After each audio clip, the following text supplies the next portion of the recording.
A paz do Senhor para os nossos queridos e amados irmãos e amigos que sempre acompanham aqui os nossos vídeos que fazemos sobre o estudo da revista da Escola Bíblica Dominical, Lições para Adultos, da editora CPAD. Nós estamos estudando uma série de lições nesse quarto trimestre, trazendo como assunto geral corpo, alma e espírito, a restauração integral do ser humano para chegar à estatura completa de Cristo. Esse é o assunto geral desse trimestre. Nós vamos estudar hoje a lição de número 5. Nas 4 primeiras lições, principalmente a segunda, a terceira e a quarta lição, foram muito dedicadas a explicar o que é o corpo, as suas funções, a sua importância, o seu valor, e como o corpo foi, de alguma forma, influenciado pelo pecado original, e qual foi o processo de restauração elaborado por Deus para restaurar o corpo humano de todas as consequências do pecado. E agora, a partir da lição de número 5 até a lição de número 9, nós vamos estudar sobre a alma. Antes de nós entrarmos aqui no estudo da quinta lição, eu quero deixar aqui alguns abraços de irmãos que deixaram suas mensagens na lição passada para nós aqui, interagindo conosco. Meu muito obrigado a Angélica Gomes, que deixou aqui a sua mensagem, José Maurício, nosso querido irmão José Maurício, diácono lá de Viana das Pedras, Jorge Luiz, muito obrigado, meu companheiro, irmã Josélia Valadão, receba o nosso abraço aqui também. Sônia Cristina, muito obrigado, aqui de Posse dos Coutinhos. Irmão Natalino, nosso abraço também carinhoso e fraternal. A irmã Raquel Sabino, lá da Assembleia de Deus de Viana das Pedras. Presbítero Valci Guimarães, nosso amigo aqui do ministério, também congregando aqui conosco em Posse dos Coutinhos. Mariana Leite, a irmã Mariana, também aqui da nossa igreja, sempre deixa aqui bastantes comentários bons, interessantes, acrescentando muito na lição. Muito obrigado, Mariana, Deus abençoe sempre. O irmão Valdinei Dantas também sempre comentando aqui, muito obrigado, meu companheiro. E o irmão João Rangel também. Esses irmãos, na última lição que nós estudamos, a lição de número 4, deixaram aqui o seu abraço, palavras motivadoras, também informações acrescentando na lição, e eu quero agradecer a cada um de vocês que tem interagido conosco aqui, fazendo comentários da lição da Escola Dominical. Meu muito obrigado, tá bom? Deus abençoe sempre. E nesta lição que vamos estudar agora, peço a vocês que façam a mesma coisa, comentem, compartilhem, curta também, isso tudo é importante para fortalecer o nosso projeto aqui. Mas voltando à questão da lição, vamos estudar a lição de número 5, que por sua vez estará sendo estudada nesse dia 2 de novembro de 2025, e o título desta lição é A Alma, a natureza imaterial do ser humano. Esse é o título da lição que nós vamos estudar a partir de agora, a alma, a natureza imaterial do ser humano. Bom, o próprio título da lição já nos ajuda a compreender um pouquinho o que é a alma, o que nós compreendemos a respeito da alma. No comentário feito aqui desta lição, nós vamos aprender muito sobre o que de fato é a alma, quais são os elementos importantes que há dentro desse tema, né? A gente vai conseguir, através da lição de hoje, entender o que é a alma e qual é o seu papel na existência do ser humano. Nós já aprendemos na primeira lição que o ser humano ele é um ser tricotomita, ele é composto de corpo, alma e espírito. Nesta lição de número 1, nós tivemos uma clareza sobre a distinção de cada um desses elementos. O ser humano, ele é um ser composto desses 3 elementos. Agora, a lição que nós vamos estudar hoje vai nos ajudar a compreender, vai nos dar um pouco mais de profundidade a respeito desse tema. O que é a alma? Quais são os aspectos da alma, os aspectos principais, as características? Qual é o papel da alma dentro de nós? Qual é a função que a alma exerce dentro dessa complexidade que é a vida humana? Tudo isso nós vamos ter a oportunidade de aprender. Uma outra coisa interessante, a alma do homem, ela é igual à dos animais? Porque nós admitimos que os animais têm alma, mas é a mesma coisa? É o mesmo sentido? A alma, no sentido da natureza humana, é a mesma coisa da alma no sentido dos seres vivos, demais seres vivos? Então, essa lição vai nos ajudar também a compreender um pouquinho sobre isso. E essa vai ser uma lição também que vai nos ajudar a compreender a alma como sendo parte do homem que, na verdade, não é visível, não é palpável, é espiritual. Por isso que a lição de hoje tem esse seguinte tema: a alma, a natureza imaterial do ser humano. O ser humano, ele é um ser tricotomita, mas esses elementos eles estão divididos em duas classes, material e imaterial. A parte do homem material é o corpo, que tem contato com o mundo físico, com a matéria, com o que é visível, com o que é palpável. Mas a alma, juntamente com o espírito, é a outra parte do ser humano que nós chamamos de imaterial ou espiritual, que, na verdade, não é possível ser visto com os olhos carnais. Mas a Bíblia nos traz uma riqueza muito grande de textos, nos fazendo compreender que o ser humano, ao contrário dos animais, ele possui alma vivente. E possuir alma vivente aqui significa que o ser humano ele é composto de uma parte material, mas ele é composto de uma parte também imaterial, espiritual. O ser humano ele tem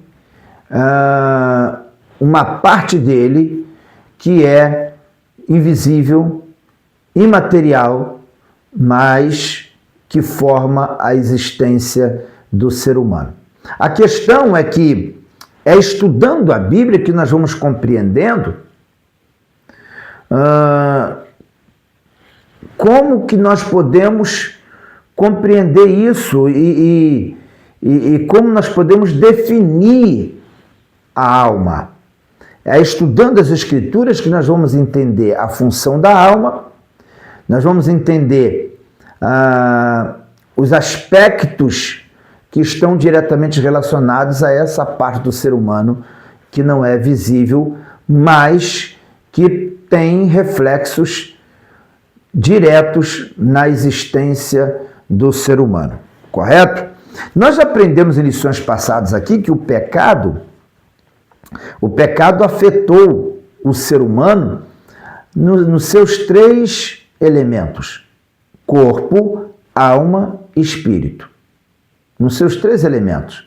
O homem, ao pecar, ele ficou comprometido não só no corpo humano, não só no corpo físico, mas o homem, quando pecou, ele sofreu consequências no corpo físico, porque o corpo passa a morrer fisicamente, mas também o homem, ele teve consequências gravíssimas na sua alma e no seu espírito.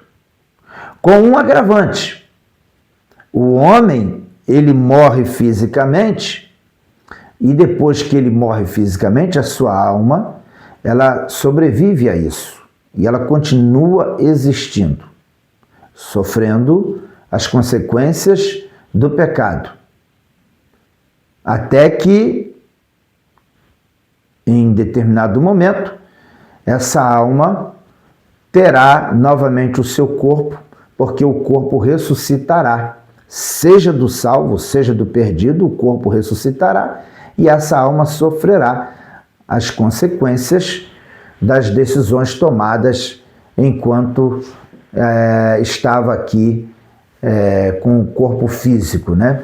Então, o ser humano, depois que ele morre, o corpo, ele se dissolve na terra, ele sofre as consequências do pecado no sentido de se deteriorar na terra, mas a alma ela sofre as consequências do pecado também, mas não deixando de forma alguma de existir. Portanto, a alma ela nunca será aniquilada ou destruída. Ela sofrerá as consequências das suas decisões. Se tomou decisões certas, salvo. Se tomou decisões erradas na vida e não se arrependeu dos seus pecados, segue-se o juízo e assim sofre as consequências das suas decisões erradas. Bom, mas nós temos aí muito que desenvolver sobre esse tema ainda. Nós vamos aqui seguindo, lendo aqui o texto áureo, que se encontra em Mateus capítulo 10, versículo 28, que diz o seguinte: e não temais os que matam o corpo e não podem matar a alma. Temei antes aquele que pode fazer perecer no inferno a alma e o corpo. Palavras ditas pelo próprio Jesus. E aqui fica muito claro, com essas palavras ditas do Senhor Jesus, fica muito claro que o ser humano, ele é um ser composto de corpo, parte material, e alma, parte imaterial, invisível, espiritual. O Senhor Jesus chega a dizer aqui que nós não devemos temer quem pode matar o corpo. Devemos temer quem pode matar o corpo e lançar a alma no inferno. Uma vez que a alma ela nunca será aniquilada ou destruída, ela existirá para sempre. Mas, uma vez que a pessoa neste mundo rejeite Jesus como Salvador, como o único capaz de promover a restauração do corpo e alma e espírito do ser humano, uma vez que o homem rejeita essa salvação, ele fica sujeito a enfrentar o juízo eterno, que consiste em sofrer no fogo do inferno. E aqui Jesus deixa muito claro que nós não devemos ficar preocupados com aqueles que podem tirar a nossa vida física, que podem nos matar fisicamente. Devemos nos preocupar, sim, com aquele que pode fazer perecer no inferno a alma e o corpo. Jesus deixa bem claro para nós aqui que o ser humano é um ser composto de um lado material e de uma outra parte imaterial. Jesus deixa bem claro aqui que não só o corpo, mas também a alma sofrem consequências do pecado. Ele fala aqui sobre o perigo, a possibilidade do corpo e da alma sofrer na eternidade. Jesus deixa isso muito claro aqui. A verdade prática diz: cuidar da alma é uma atitude fundamental para uma vida cristã estável e uma eternidade de alegria e paz. A nossa leitura bíblica em classe tem aqui alguns textos, né?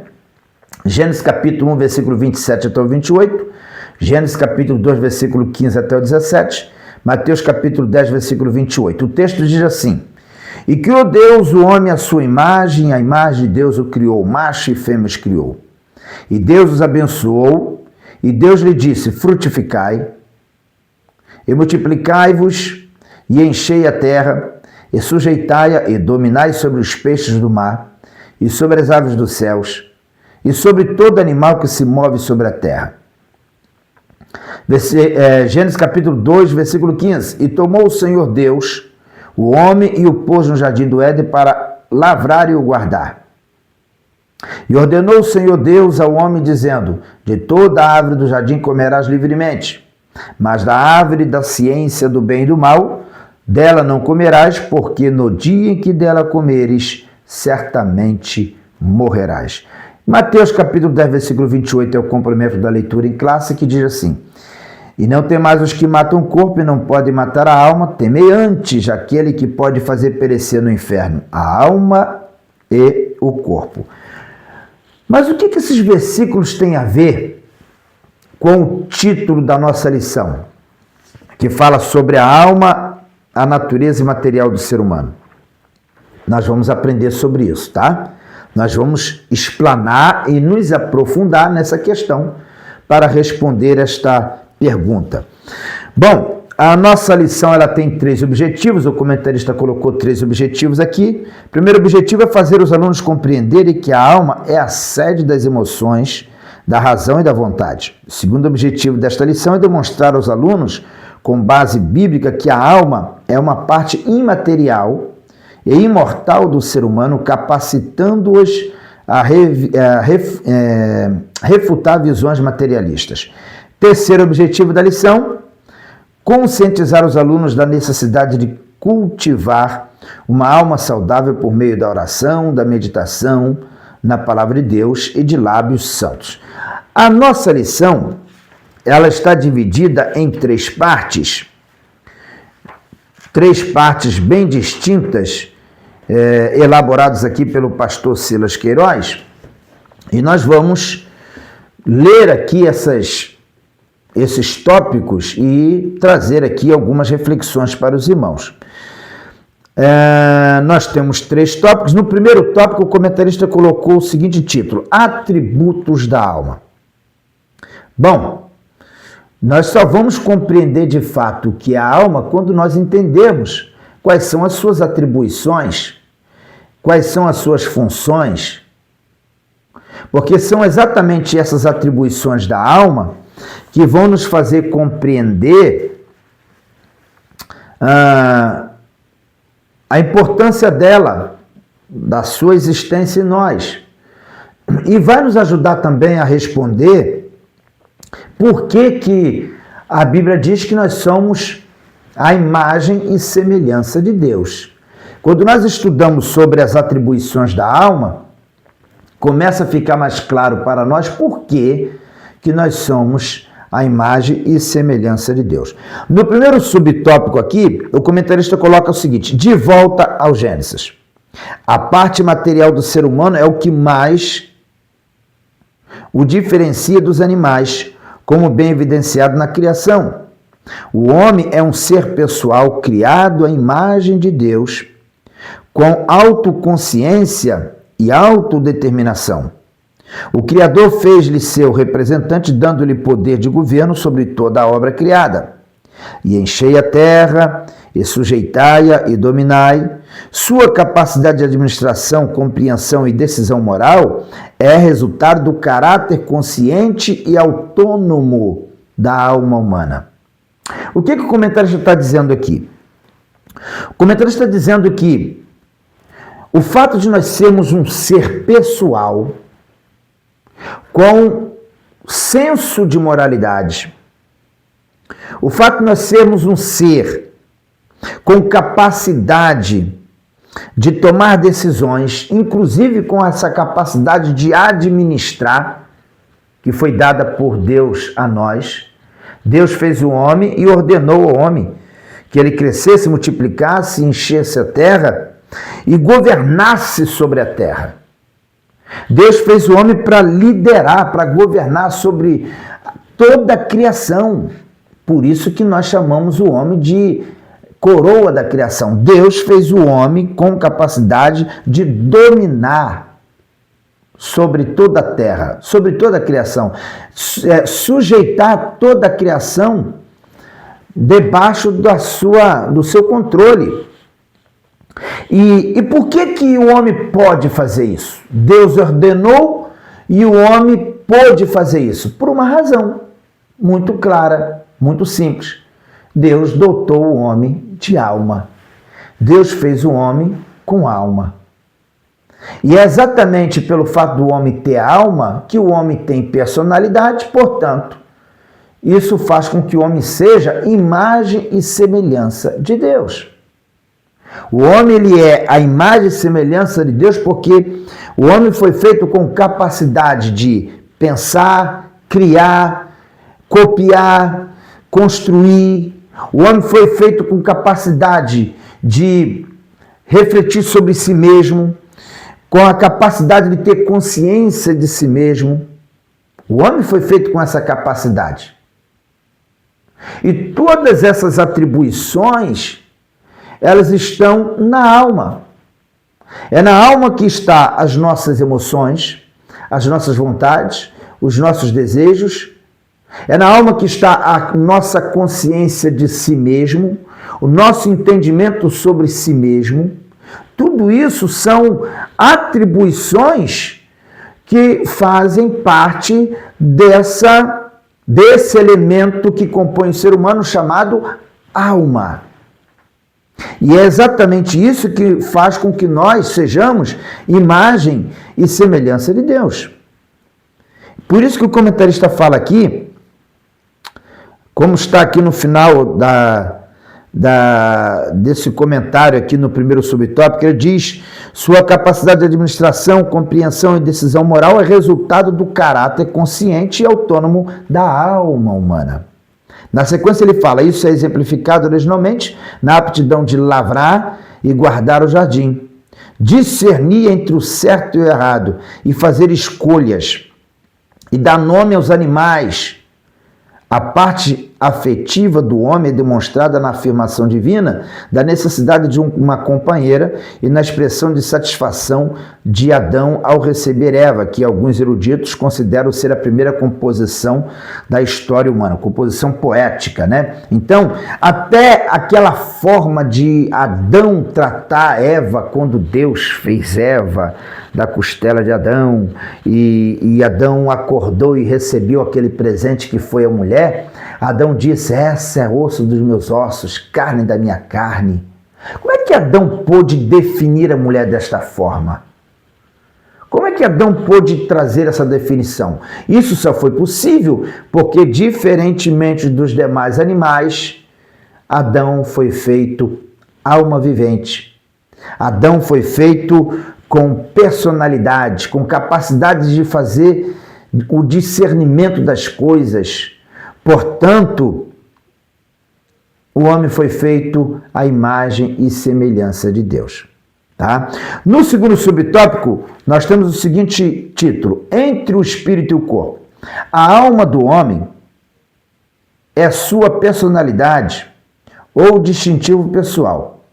Seus três principais atributos são, que eu já até comentei aqui: emoção ou sentimentos, razão ou intelecto, volição ou vontade. Esses são considerados os principais atributos que fazem parte da alma do ser humano. Tá? Na sequência diz: o ser humano emprega esses atributos em sua comunicação com Deus e com o mundo físico, principalmente seus semelhantes. Para ter comunhão com Deus, a alma serve-se do espírito. Para comunicar-se com o próximo, o veículo são o corpo e seus órgãos sensoriais, pele, olhos, ouvidos, nariz, boca. Pode-se dizer então que a alma funciona entre o espírito que se conecta com Deus, o ser vivo, o ser divino, e o corpo que se conecta com o mundo dos homens. O cântico de Maria na casa de sua prima Isabel é uma típica cena dessa tríplice interação e comunicação. Lá Maria diz: a minha alma engrandece ao Senhor, meu espírito se alegra em Deus, meu Salvador. O que o comentarista está colocando aqui? A alma, ela é o elo de ligação do ser humano. A alma, ela impulsiona o homem no seu corpo. O homem tem ações, usa o seu corpo de acordo com os impulsos que ele recebe na sua alma, porque é na alma que estão as vontades, os desejos, as paixões, É na alma que está o querer do homem, as emoções do ser humano. E a alma também, ela influencia no espírito. Ela influencia no espírito do homem. O espírito do homem é a parte mais interna do homem, mais interior do homem, que se comunica diretamente com Deus. Então a alma, ela tanto influencia na parte mais interna do homem, que é o espírito, como também ela influencia na parte física do homem, que é o corpo. Então, o homem, ele tem as suas reações, as suas atividades físicas, corporais, o seu contato com o mundo físico, sempre vai ser influenciado pelos desejos, vontades, pelas emoções que estão na alma. Assim como também a busca por Deus, a busca pela espiritualidade, são emoções, são desejos que se despertam na alma e, desta forma, o homem busca através do seu espírito essa comunicação, essa ligação direta com Deus. Então a alma nos serve como uma espécie de elo de ligação. Está entre o corpo e o espírito. É a fonte impulsionadora, motivadora, volutiva, emocional, do desejo, das paixões do ser humano. A fonte é a alma. É na alma que está tudo isso.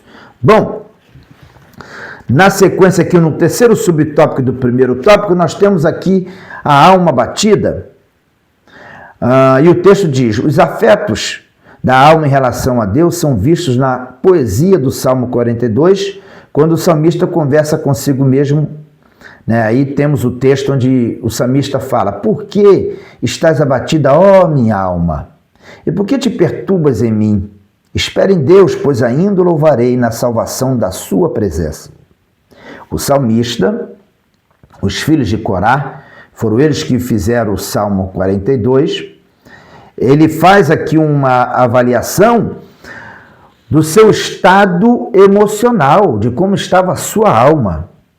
Então ele fala aqui de alma abatida, ele fala da alma abatida, a alma quebrantada, triste, a alma que está sentida. Ele fala sobre isso, ele traz aqui um diagnóstico da sua alma, de como se encontrava a sua alma. Salmos 42, versículo 5, né? Na sequência diz: o contexto indica que o autor experimentava aflição espiritual e alguma crise em sua comunhão com Deus. Neste salmo, o comentarista ele expressa um desejo de estar na presença de Deus. Ele expressa um desejo. Versículo 2, Salmo 42, versículo 2 fala isso: a minha alma tem sede de Deus, do Deus vivo. Quando entrarei e me apresentarei ante a face de Deus? O salmista está expressando aqui um desejo da presença de Deus. Ele sentia falta de Deus e buscava isso para a sua vida. Então temos aqui no Salmos 42 uma demonstração muito clara de que é na alma do homem que está essas reações, o abatimento, as tristezas, também as alegrias, também a satisfação. Tudo isso faz parte desta área do ser humano que é a alma. A alma. Bom, o segundo tópico da nossa lição traz o seguinte título: a natureza da alma, imaterialidade e imortalidade. Primeiro subtópico: distinção de substâncias.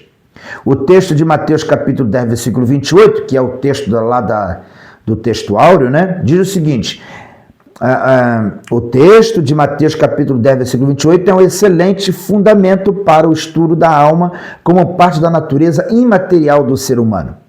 Em um só versículo estão profundas verdades espirituais reveladas por Jesus a respeito de nossa psique, algumas delas relacionadas a debates alimentados ao longo de toda a história, inclusive no contexto da igreja. Em primeiro lugar, Jesus expõe a clara distinção de substâncias entre as partes material e imaterial do homem. Jesus deixa bem claro aqui, né, separando o lado material, que é o corpo, do lado espiritual, que é a alma. Uma tangível, o corpo, que pode perecer por ação humana, outra intangível, a alma, que não pode ser destruída pelo homem. Neste ponto é importante observar que em vários textos das Escrituras a parte material é representada ora pela alma, ora pelo espírito. Há momentos que a palavra espírito ela está se referindo à alma do homem, né? Como também há momentos que a palavra alma está se referindo à pessoa. Lá no livro de Ezequiel, capítulo 18, fala sobre isso, né? A alma que pecar, essa morrerá. Quando a Bíblia fala ali, alma que pecar, essa morrerá, está falando de pessoa. Está falando de pessoa, personalidade, né? Segundo subtópico, imaterialidade e responsabilidade pessoal. Ao tratar do perecimento da alma e do corpo no inferno, Jesus refuta as concepções antropológicas materialistas existentes desde a antiguidade. Em tempos modernos, temos o marxismo que prega que o homem se resume à matéria, ignorando a existência de uma alma consciente após a morte. Essa ideologia ateísta nega a pecaminosidade e a responsabilidade moral do indivíduo. Considera que o mal é estrutural, que a culpa é da sociedade, que as pessoas individualmente são vítimas de estruturas opressoras, identificam pecados sociais, mas não individuais. Esse engano desconsidera a necessidade de arrependimento, conversão e salvação pessoal e mantém as almas de seus adeptos no caminho da perdição eterna. Toda ideologia que promove soluções absolutas para os problemas do homem, por meio de doutrinas sociais, políticas ou econômicas, incorre no mesmo erro. O comentarista está fazendo menção aqui do marxismo, que é uma ideia, né, uma ideologia que, por sua vez, trabalha com a materialidade, né, defende a ideia de que o mundo espiritual não existe, que o ser humano é um ser tão somente material, não existe o lado espiritual, portanto é uma ideologia que tende a distanciar as pessoas de Deus, né? Trabalha a ideia de que o pecado individualmente não existe, o que existe são falhas, erros, anomalias na sociedade, né? Existe pecados sociais, vamos colocar assim, mas não pecados individuais, portanto, minimizando a questão do pecado que a Bíblia trata como sendo algo que precisa ser de alguma forma corrigido individualmente quando nós aceitamos Jesus como Salvador. No terceiro subtópico, ele fala sobre materialismo e teologia e diz o seguinte: a visão materialista da natureza humana, além das questões político-ideológicas, afeta também a teologia, principalmente quanto à missão da igreja. A ortopraxia, isto é, a prática correta, no campo católico inspira a teologia da libertação, no protestantismo a teologia da missão integral.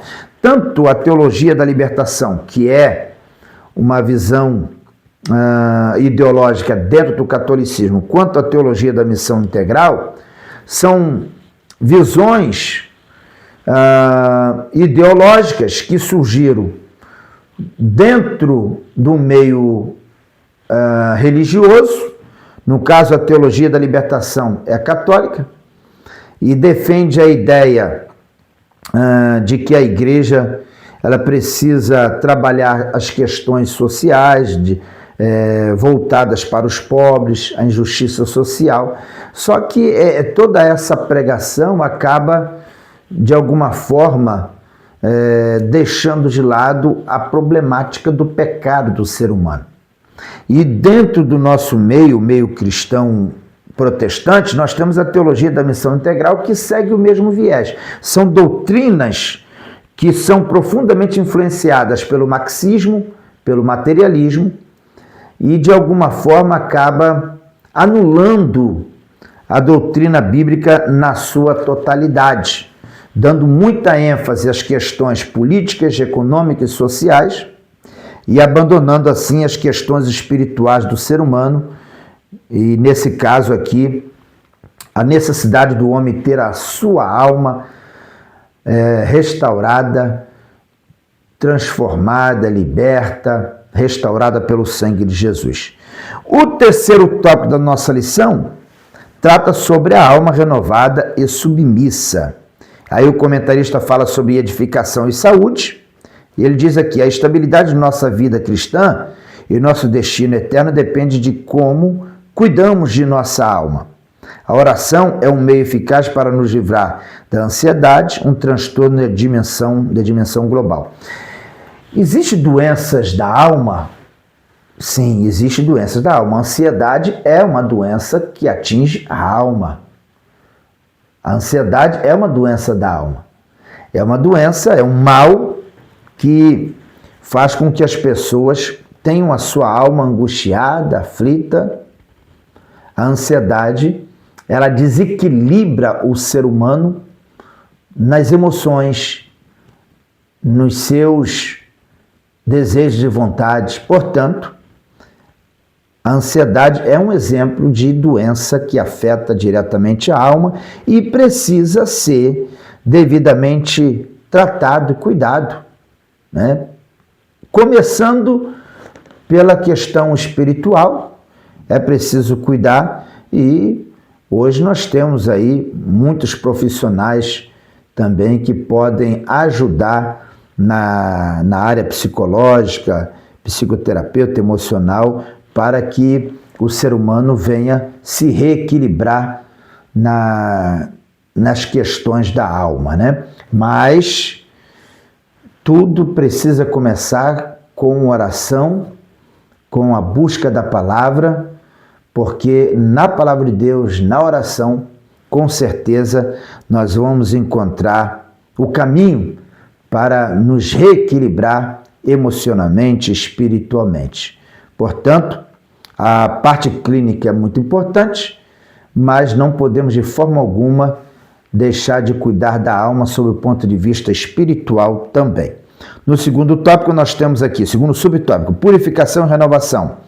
Ainda quanto aos cuidados da alma, a Bíblia nos adverte dos maus pensamentos, dos desejos impuros e perversos. Jesus disse, né, que o que contamina o homem não é o que sai, não é o que entra, perdão. O que contamina o homem não é o que entra, mas é o que sai de dentro do homem. E aí, nesse caso, Jesus está falando de uma alma dominada pelos desejos, pelo pecado, uma alma impura. E Jesus fala que o que contamina o homem não é o que entra, é o que sai. Sai porque está dentro do homem. O desejo mau, a cobiça, a ambição, a avareza, o adultério, a maldade, a covardia, o desejo de matar, são sentimentos e emoções que estão dentro do coração do ser humano. O coração que, por sua vez, também representa a alma na Bíblia. É onde estão as emoções, os desejos, as paixões. Uma alma que está contaminada com esses sentimentos precisa de cura espiritual, precisa de restauração espiritual, precisa ser lavada pelo sangue do Senhor Jesus, sangue purificador. Então aqui nós temos o comentarista dizendo, né?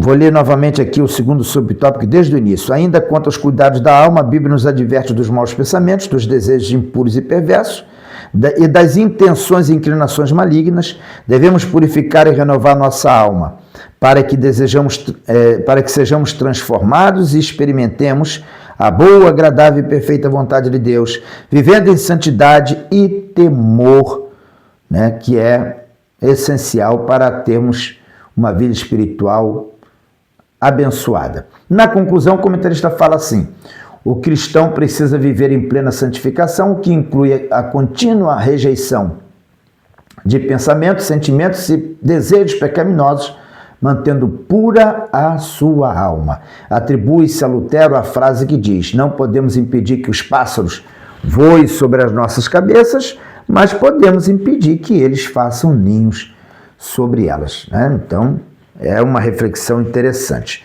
Bom, voltando aqui à nossa leitura bíblica em classe para a gente concluir, o que esses versículos têm a ver com a questão da alma?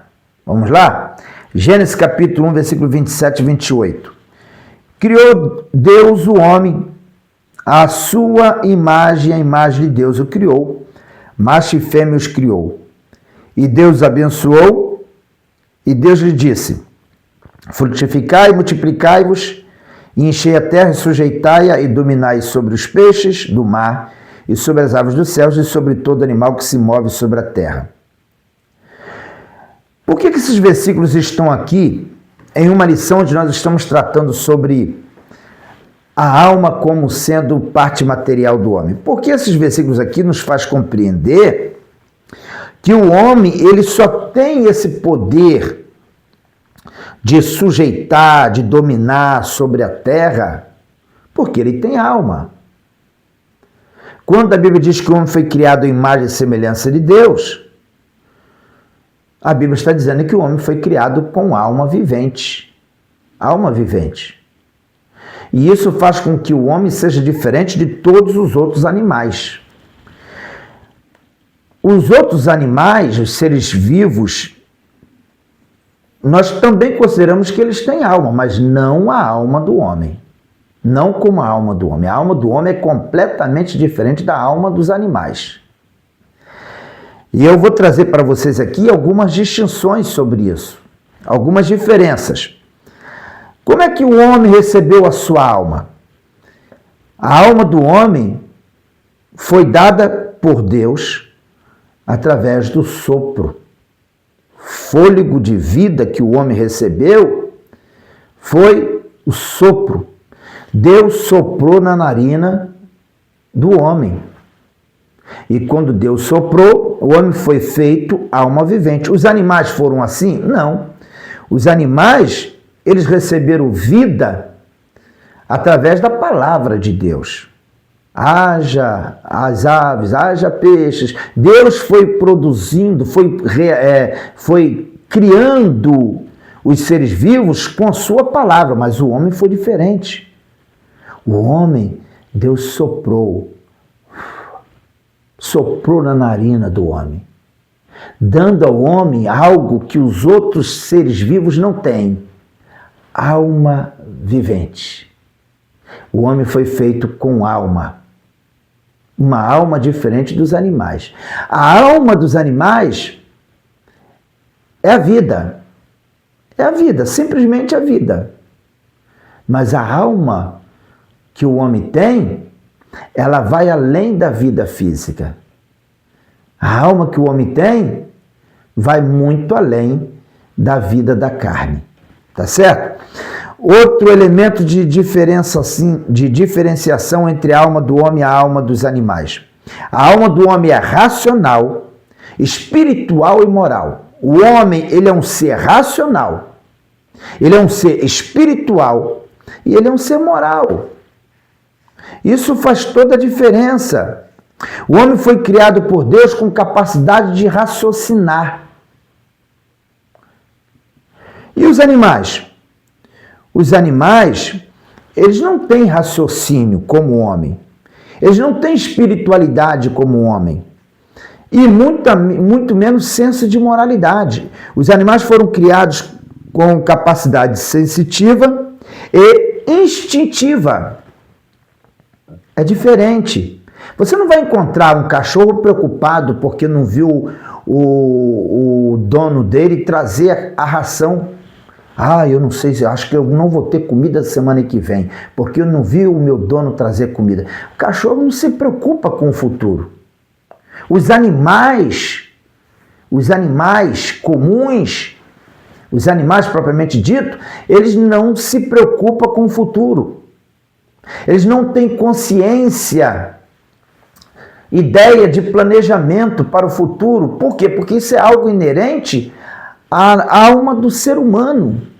O homem foi feito com capacidade de raciocinar, de pensar, de criar. O ser humano foi feito com capacidade de criar, de raciocinar. O homem foi feito com espiritualidade. O homem, ele sente necessidade de Deus. O vazio da alma do homem faz o homem buscar Deus. Às vezes ele cria o seu próprio Deus, ele busca um Deus errado. Às vezes ele cria o seu próprio Deus, é verdade. Mas tudo isso é reflexo de uma espiritualidade que o homem possui, que os animais não possuem. Os animais não têm espiritualidade. Os animais não têm. Você não vai ver um cachorro adorando a Deus chorando. Ele não tem consciência. Ele não tem consciência disso.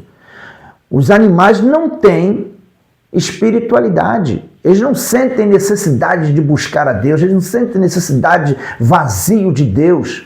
Quando não se tem Deus, que é o caso do ser humano, eles não têm isso. Os animais não vão sentir graça de Deus, presença de Deus. Os animais não têm espiritualidade. Eles não têm alma. A alma do homem não. Agora, a alma do homem, ela é composta de racionalidade, de espiritualidade e de moralidade. Os animais não têm senso de moralidade. Eles não têm culpa, sentimento de culpa por pecado, por crimes cometidos, por erros cometidos na vida. Os animais não têm esse sentimento de culpa. Isso é um atributo, uma atribuição da natureza humana, porque o homem tem a alma.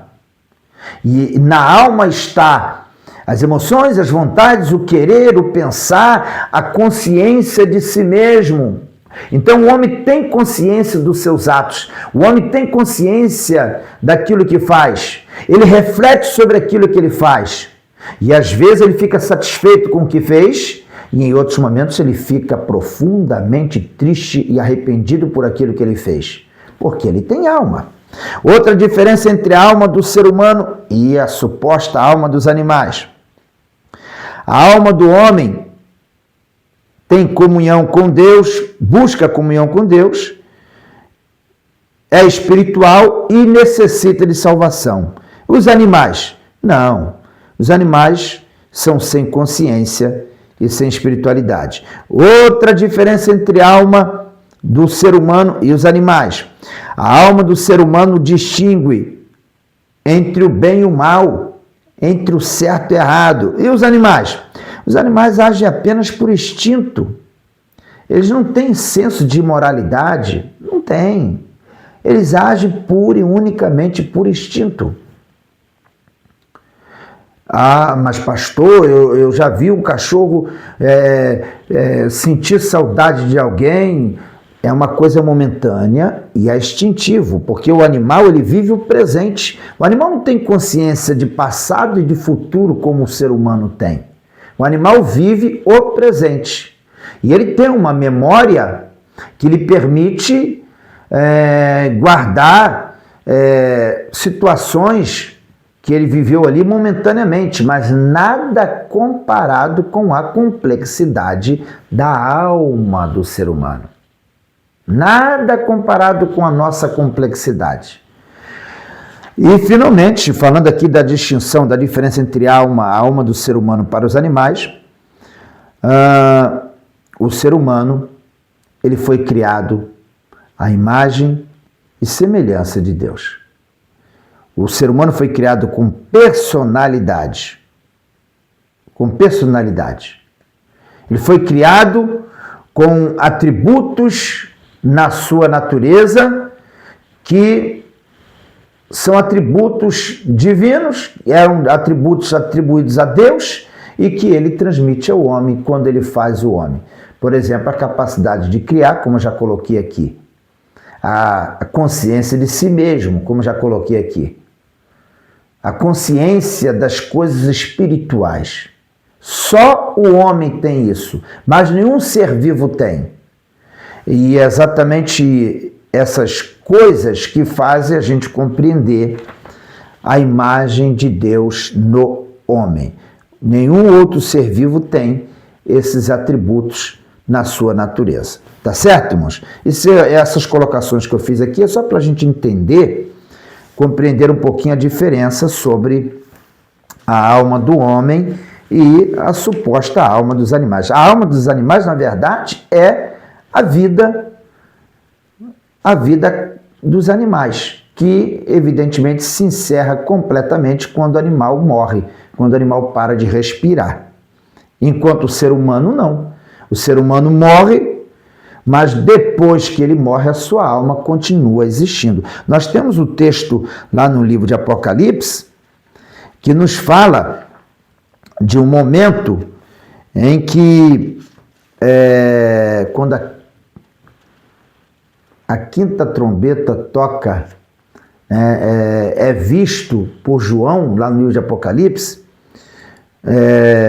pessoas que estão debaixo do trono de Deus, que eram mártires, que haviam morrido, eles morrerão na grande tribulação, e eles estarão ali clamando conscientemente, porque a Bíblia diz que eles vão estar clamando por justiça. Até quando não fará justiça? E a Bíblia diz que eles receberam uma mensagem ali do anjo do Senhor para que eles aguardassem só mais um pouco, porque o Senhor iria fazer justiça a eles. Apocalipse capítulo 6, versículo 9 até o versículo 10. O texto diz: e havendo aberto o quinto selo, vi debaixo do altar almas dos que foram mortos por amor da palavra de Deus e por amor do testemunho que deram, e clamavam com grande voz, dizendo: até quando, ó verdadeiro e santo dominador, não julgas e vingas o sangue dos que habitam sobre a terra? Se a alma fosse a mesma coisa que o sangue, como então as almas poderiam estar no paraíso debaixo do altar, uma vez que o seu sangue havia sido derramado sobre a terra? Existem algumas correntes que defendem a ideia que a alma é o mesmo que o sangue.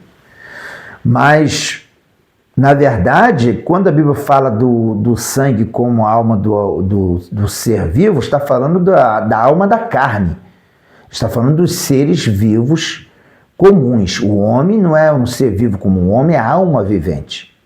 E a maior prova de que a alma do homem não é o sangue está em Apocalipse capítulo 6, versículos que nós lemos aqui, 9 e 10, porque aqui fala com muita clareza que esses que morreram, tiveram o seu sangue derramado, agora as suas almas estão conscientemente clamando por justiça debaixo do trono de Deus. Então, alma e sangue não é a mesma coisa.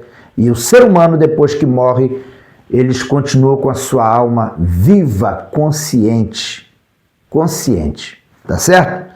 E temos a história do rico e do Lázaro também em Lucas capítulo 16, que retrata com muita clareza que Lázaro, depois de ter morrido, foi para o seio de Abraão, e o rico, depois de morrer, foi para o Seol, o inferno.